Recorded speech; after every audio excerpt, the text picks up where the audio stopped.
about the Supreme Court ruling concerning Wike and the issue But between Wike and Fubara, and House of the Assembly, way yeah. the thing is being handled by the Supreme Court is becoming really very disgusting, for want of a better word. I don't know what's really going on, and it doesn't bode well for our judicial system. I don't know. Wike has just become so powerful. I don't know what. Well, the problem with Supreme Court judgments is that they can't be appealed. That's the finality of it.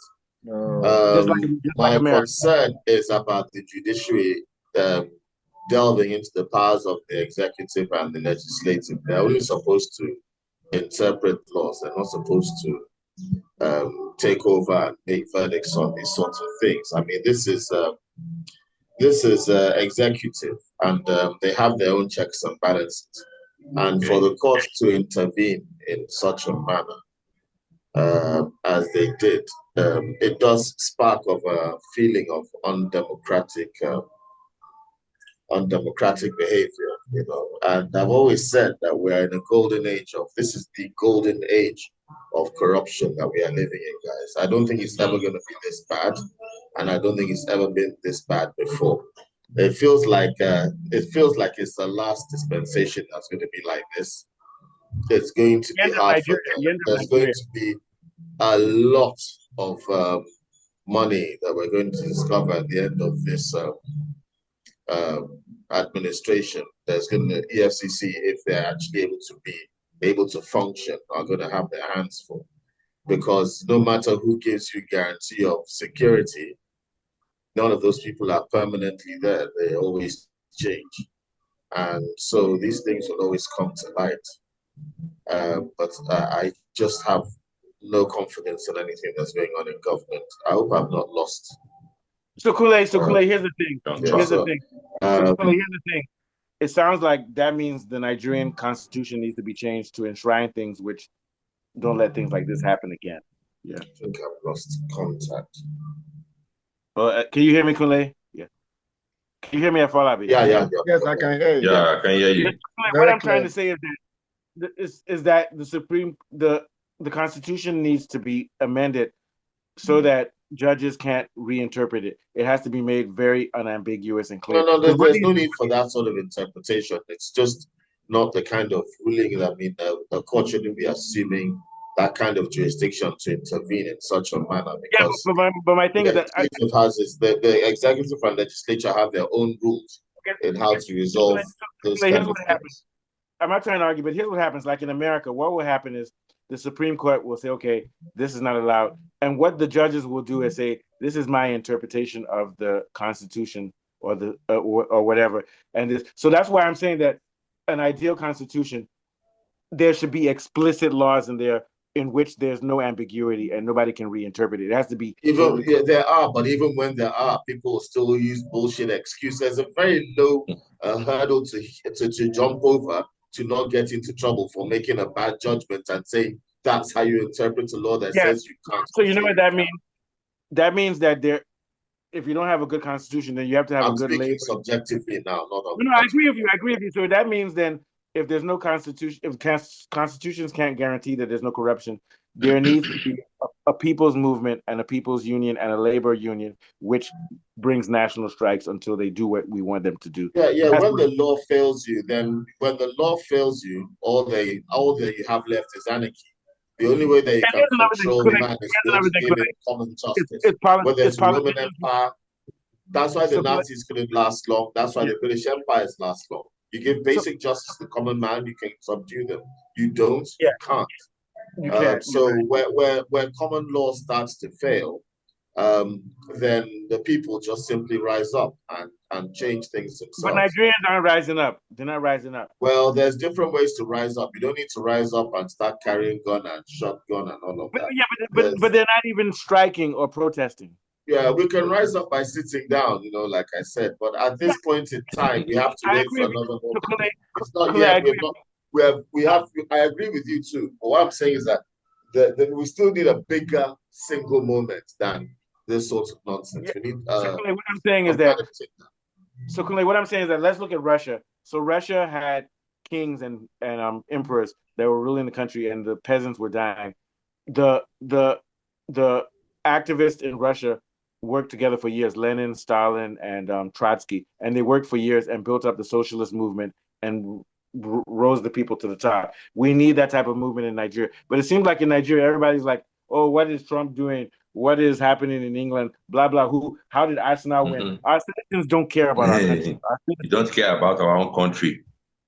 No, we I don't. think people are noticing because when it hits their pockets hard, they notice. I'm Oh, sure yeah, I can they will have to assure stop you. it. And so this is the last time I cut in front of you, Kunle. The only reason Russia was the only country that had a socialist revolution is because 99% of their citizens were peasants who were poor. Yeah, And these yeah, poor people sure, realized Yeah, that.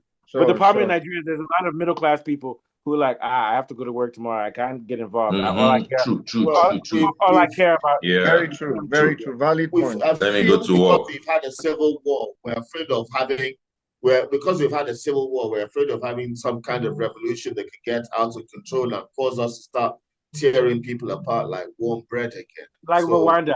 Like there's that. Rwanda.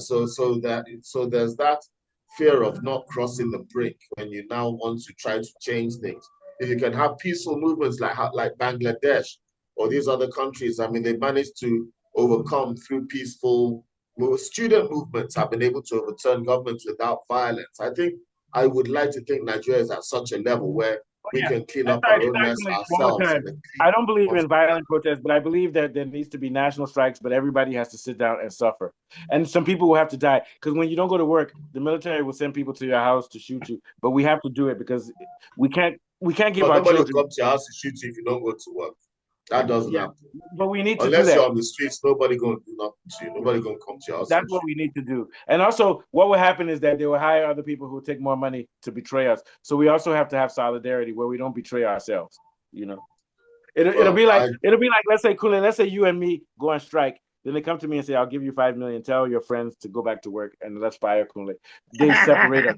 So we have. That's what I'm trying to say. You know what I'm trying to say, Corruption Afar? everywhere. Yeah, I understand. I Even the understand. citizens are corrupt. Everybody has to stand together and say, if yeah. they come to me and That's why I offer me, said we need a tinderbox for that to happen. We need some kind of movement, like an NSAS kind of movement. I yeah, mean, With it's all one brewing. voice, It one exploded a bit voice. with NSAS, and we need one. and it's now really brewing again, like a pressure cooker. And you have to be careful how you let that steam out because you want a balance. You don't want this country tearing itself apart like No, warm we don't bread, want. We like don't I want. said before. You want a change. You want a peaceful social change of attitude, and that is a naive kind of feeling when you think about it. It's all sugar and spice and But all those nice. it I happened don't in know how Ghana that with works. Rawlings people. It happened. It happened The in same thing Ghana. happened here. It happened in England with their own revolution with the Cavaliers and the Roundheads. It happened in America. It happened It in happened. Mali.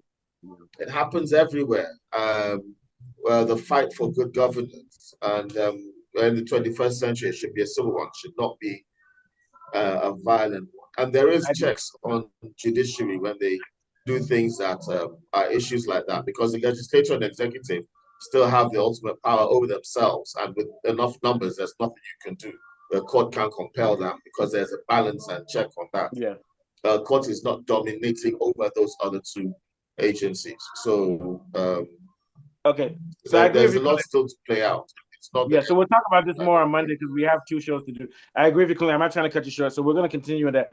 But before we move on to the other topic, let's see the last thoughts of Warif and Afabi. Let's start with Warif. What are your last thoughts on this topic? Yeah. Well, my final thought is that the judiciary, they should do what they're supposed to do. They shouldn't see white and call it black. When something happens, they'll tell you that the judiciary, they have the final interpretation of what's happened. They can easily manipulate these things, and everything is boiling down to 2027 election. Everybody's trying to put their house in order. And putting your house in order, you are causing chaos. You are making the democratic system not to work in Nigeria. Look at what happened in Rivers State today. The 26, 27 lawmakers, they came out publicly. They were even dancing that they defected to APC, just that they have played a corrupt game the right way. They've seen that they do not favor them. That was why they now made a U-turn and they said misinterpreting the law. But I don't know. We have Mr. Kunle. If I'm right, if I'm wrong, you can as well correct me. Now, Yeah, they've I mean, gone to that look, place. IBB just came out with a book and admitted all kinds of nonsense, and it was celebrated by the So powers why that would by the establishment in Nigeria. they are not That's looking why I at say the we are living aspects in that a they golden declare age of they decamp to corruption. APC. Just don't bother with its trash. They are Where just we're looking being at led one by side, trash. one side. And all This these is the things will still golden lead age of to corruption. We looting, just have to waste sit of tight. I don't fun, know what else we can do for So now. waste of fun. And with let Wari finish first and, because we're Sorry. talking over each other. No and problem. with this, definitely some life will go down because some people don't want to carry it on their heads. Before you know it, violence will begin to set in. So that's just the whole thing. Well, let's see how it goes. But the judiciary, they should learn how to interpret the law wisely. They are playing godfatherism. The godfatherism politics in Nigeria will not take Nigeria anywhere. Instead to set Nigeria backward. According to Fela said, it's demonstration of grace. Animal in human skin, beast of no nation. Kule, you call it the golden age, which is true. It's also the gilded age. This is a gilded generation, man. This greed has got you know, the police is purely federal and is under the control of the federal. So with that kind of power, you can turn Nigeria into a police state all in one night. That's why you're supposed to have state police in the federal system. So they wouldn't want it to happen. So once we have that, should we be don't have. Kule, would you agree that states' rights? Yeah, should also what we have is a feudal system. We don't have a federal system right now. It's a feudal system masquerading itself as a federal system. And this continues, this continues to endorse the veracity of Dele Farotimi's claims in his book that the Nigerian judicial system is inherently very corrupt. I know, I agree. I absolutely agree. I'm not going to come out and make the accusation on anybody as a lawyer because I don't go out as a practicing lawyer. I'm not a politician. And, Sorry, you don't want to get in trouble. To politics and law, there's a gray area where a lot of nonsense is spoken and a lot of contradiction and a lot of nonsense. No, but Kule, there is a gray area where the law. Let's be real. Let's be real, Kule. Nigeria is a lawless country. A lot of nonsense comes out. Kule, let's be real. Nigeria is a lawless country. It's lawless.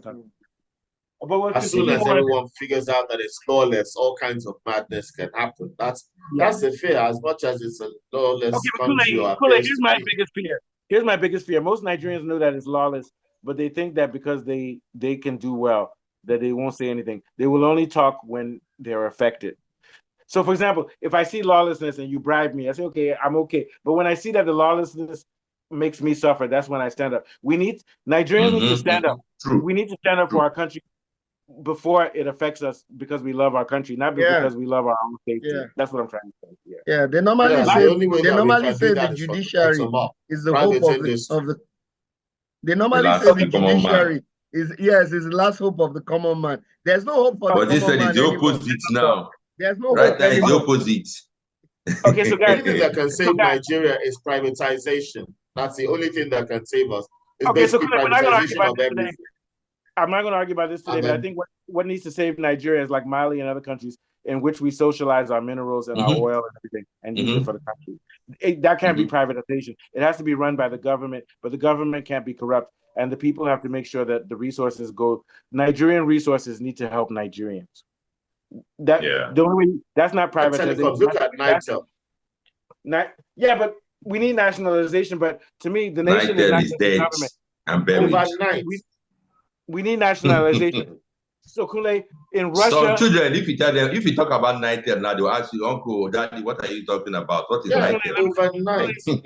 Let me give you an example. In Russia and China, they've nationalized their minerals, and they make sure that the GDP goes to make sure that no person in Russia or China has to pay for university. They don't have to pay for oil. They don't have to pay for electricity or oil and those things. They make sure those things are okay. Then the less important things are privatized. But oil needs to be private, needs to be nationalized. And by nationalized, it doesn't mean controlled by government. It means that the government makes sure that the oil money makes sure that every Nigerian is okay.